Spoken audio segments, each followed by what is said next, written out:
Hello guys, आज मैं आपके लिए एक न्यू स्टोरी लेके आई हूँ। ये मेरी सीरीज़ नंबर 2। एक गांव होता है। उस गांव के लोग बहुत अच्छे से रह रहे थे, लेकिन कुछ समय वहाँ पर ऐसा हुआ कि वहाँ पर एक एक करके लोग गायब होने लगे। तो वहाँ पर जो वहाँ के सरपंच थे, उनने एक चौकीदार लगा दिया रास्ते में, जहाँ से उन लोगों का गांव का आना जाना था। वहाँ पर एक चौकीदार लगा दिया, जिससे कि कोई भी आया जाए रात को तो पता चल जाए।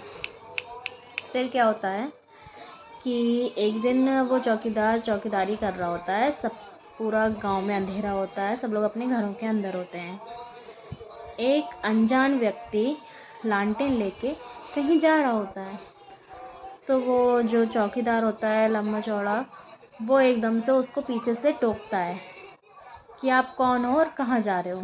तो वो जो लालटेन लेके जो अनजान व्यक्ति रहता है वो डर जाता है। तो वो उसकी तरफ मुड़ के देखता है।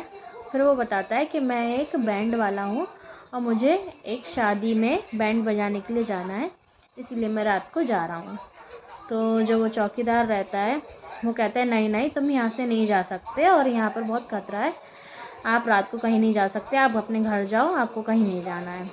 तो वो जो अनजान व्यक्ति रहता है, जो नया नया आया होता है गांव में, वो डर जाता है, क्योंकि वो दुबला पतला और छोटा होता है और वो बहुत लंबा चौड़ा व्यक्ति होता है।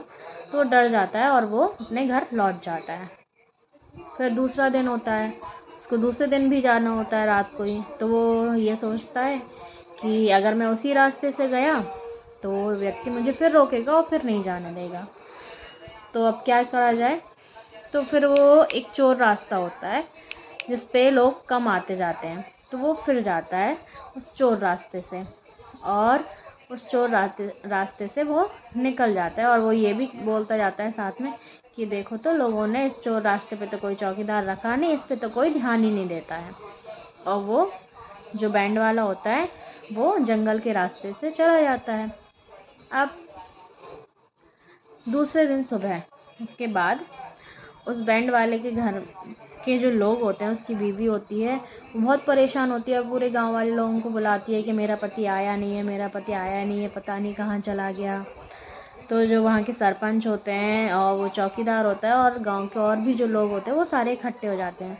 तो वो चौकीदार ये बोलता है कि मैंने उससे मना किया था, फिर भी वो पता नहीं, वो दूसरे रास्ते से, चोर रास्ते से गया होगा और पता नहीं वो कहाँ चला गया, कहाँ गायब हो जाता है। तो उसके बाद जो बैंड वाला होता है, उसके बाबूजी उसके पिताजी आते हैं। वो भी बहुत गुस्सा करते हैं कि मैं नया नया इस गांव में आया हूँ और मेरा बेटा गायब हो गया। तो वहाँ के सरपंच होते हैं, वो बोलते हैं कि इस समस्या का कोई ना कोई समाधान तो निकालना होगा। तो वहाँ पर उस भीड़ में उस गांव के 2 लड़के, जवान लड़के खड़े होते हैं। एक का नाम सोनू और एक का नाम राजू। तो वो उन दोनों सरपंच होते हैं, उन दोनों लड़कों से कहते हैं कि तुम दोनों की जिम्मेदारी है कि तुम पता करो कि इस गांव के एक एक करके लोग गायब क्यों हो रहे हैं। तो वो दोनों कहते हैं चलो ठीक है, हम लोग इस बात को पता करेंगे कि ऐसा क्यों हो रहा है हमारे गांव में। तो वो दोनों जाते हैं, वो दोनों पक्के दोस्त होते हैं।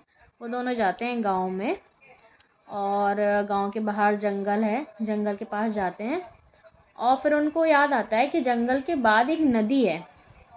शायद ऐसा तो नहीं कि नदी के पास जाने से या नदी में कुछ ऐसा हो जिससे कि वो दोनों, यहाँ के जो गांव के लोग हैं, वो गायब हो जा रहे हो। तो वो दोनों नदी के पास जाते हैं। अब वो लोग सुबह से लेके शाम तक उस नदी के पास खड़े रहते हैं। उनको कुछ समझ नहीं आता है कि क्या करें और क्या नहीं करें।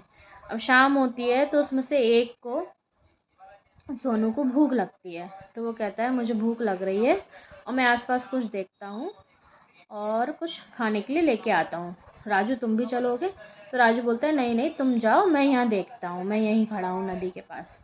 तो वो सोनू होता है, वो चला जाता है खाने के लिए, लेने के लिए।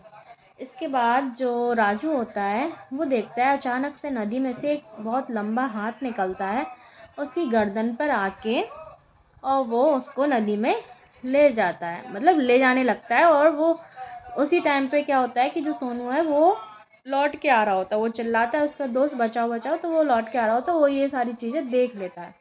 तो उसको बहुत दुख होता है सोनू को कि मेरा राजू भी इस नदी में चला गया और ऐसा क्या है इस नदी में कि ये सब हो रहा है।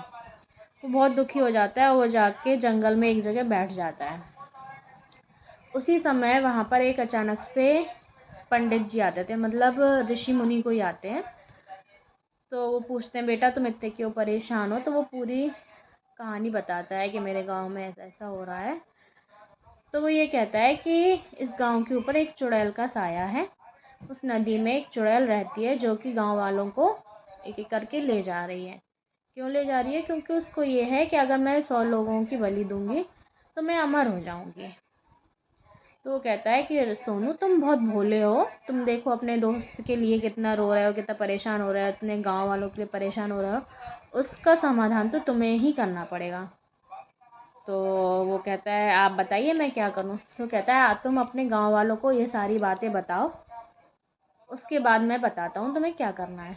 तो वो जल्दी से गांव में जाता है, सरपंच को बुलाता है, सब लोगों को बुलाता है और पूरी कहानी बताता है कि ऋषि मुनि ने मुझे ऐसा ऐसा बताया है और उस नदी में एक डायन रहती है जो कि इन सारे लोगों को गायब कर रही है और वो लोग अभी ज़िंदा हैं, लेकिन अगर ज़्यादा समय अपन ने लगाया तो फिर उनको हम नहीं बचा पाएंगे।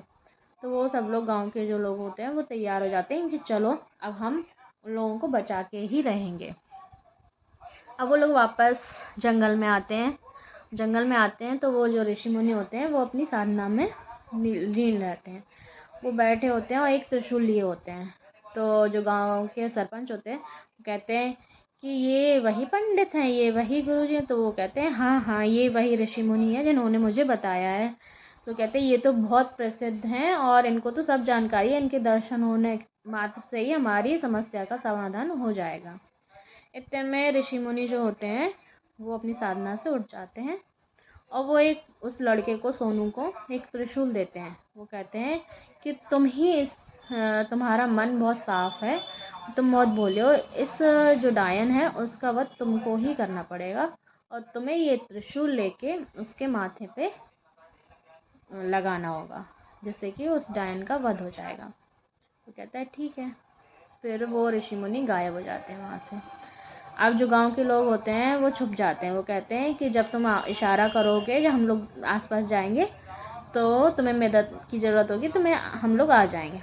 तो वो कहता है ठीक है। तो वो सोनू जाता है और नदी के पास और ज़ोर ज़ोर से चिल्लाने लगता है। तो उसमें से फिर से एक हाथ निकलता है और सोनू के गले में हाथ लगाता है। तो जैसे ही वो गले में हाथ लगाने वाली होती है डायन, तो सोनू जो है वो त्रिशूल से उस हाथ पे रख देता है त्रिशूल। तो वो हाथ जल जाता है। वो हाथ जल जाता है तो ये कहता है ये तो सच में चमत्कारी त्रिशूल है। इतने में एक क्या होता है, एक देवता आते हैं और वो कहते हैं कि तुम जो चाहोगे तुम्हें वो मिलेगा और इस डायन की मुक्ति तुम्ही को ही करनी पड़ेगी, मैं तुम्हारे साथ हूँ।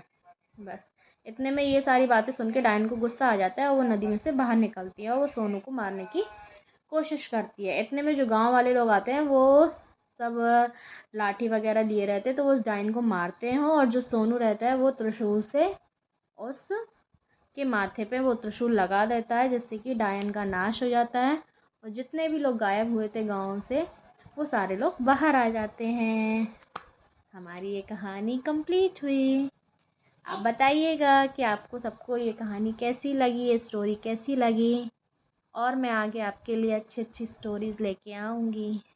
प्लीज़ मेरे चैनल को लाइक कीजिए, सब्सक्राइब कीजिए एंड कमेंट कीजिए। बाय बाय, राधे राधे, जय श्री महाकाल।